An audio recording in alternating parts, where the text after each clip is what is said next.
নমস্কার বন্ধুরা, রোহিণী অ্যাস্ট্রো সলিউশনে আপনাদের সবাইকে স্বাগত। আজকে আমরা আলোচনা করব সংখ্যাতত্ত্বর বিষয় নিয়ে। সংখ্যাতত্ত্ব বা নিউমারোলজি। নিউমারোলজি কি, বা নিউমারোলজি কথাটার কতটা তাৎপর্যপূর্ণ বা কতটা গুরুত্বপূর্ণ। সংখ্যাতত্ত্ব হলো 1 থেকে 9 অবধি সংখ্যা আমরা জানি।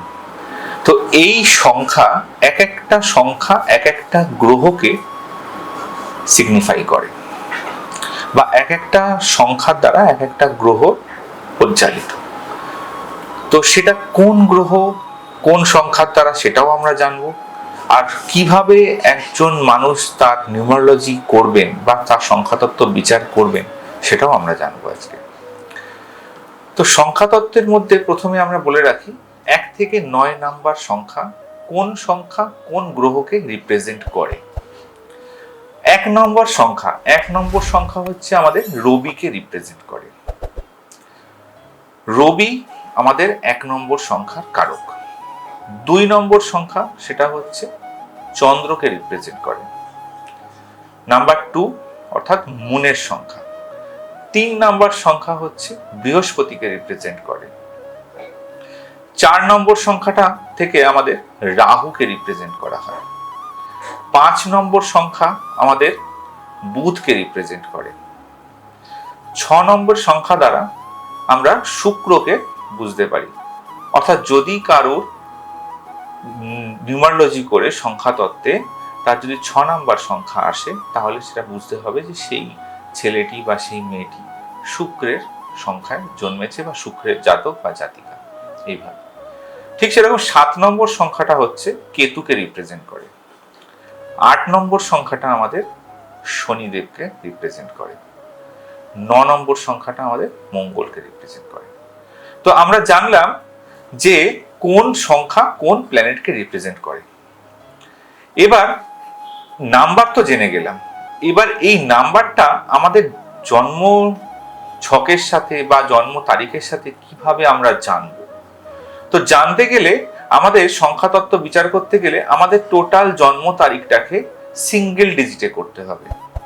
টোটাল জন্ম তারিখটা, সাপোজ মনে করুন কারুর জন্ম হয়েছে 11/12/1990-তে, তাহলে সেই 11 নম্বর সংখ্যা 1 যোগ 1 যোগ 1 যোগ 2 যোগ 1 যোগ 9 যোগ 9 যোগ 0, এইভাবে টোটাল আমাদের নাম্বারটাকে যোগ করতে হবে।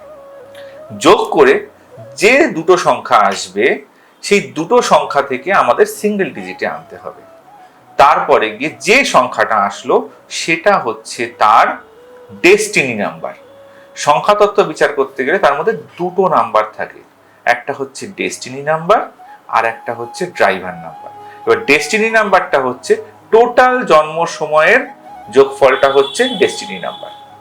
আর শুধু যে ডেটটা, যেমন আমি আপনাদেরকে বললাম যে কারোর জন্ম হয়েছে 11/12 অর্থাৎ 11ই ডিসেম্বর 1990-তে কারোর জন্ম হয়েছে, তাহলে তার টোটাল নাম্বারটা কত হচ্ছে 11 মানে 1 আর 1 2, আর 12 মাস মানে ডিসেম্বর মাস, তো 1 আর 1 2 আর ডিসেম্বর মানে 12, 1 প্লাস 2 তাহলে হলো 3, 3 আর 2 5, 5 আর 1990 1 9 9 0, তা 9 আর 9 হচ্ছে 18, আর 1 হচ্ছে 19, আর এদিকে হচ্ছে 5, 19 আর 5 হলো আমাদের 24, অর্থাৎ তার এবার 24টাকে আমাকে আবার যোগ করতে হবে, 2 প্লাস 4 তাহলে হলো 6, অর্থাৎ তার জন্মের ডেস্টিনি নাম্বার যেটা হলো সেটা হচ্ছে তার হলো 6।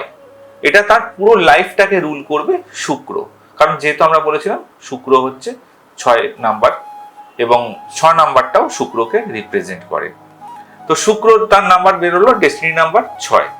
এবার তার ড্রাইভার নাম্বার কোনটা ধরবো, 11ই ডিসেম্বর বলেছিলাম জন্ম, আর 11 তারিখটা হচ্ছে তার ড্রাইভার। 11 তারিখ মানে হচ্ছে সেটা 2 আসছে, তাহলে সেই মানুষটার সারা লাইফ জুড়ে শুক্র এবং চন্দ্র, যেহেতু 2 চন্দ্র কোথা থেকে পেলাম, অর্থাৎ তার ড্রাইভার নাম্বারটা যেহেতু 2, 1 আর 1 2, তো সেই 2 নাম্বারটা হচ্ছে চন্দ্রের সংখ্যা, অর্থাৎ 2 আর 6 এটা হচ্ছে তার ড্রাইভার নাম্বার আর ডেস্টিনি নাম্বার।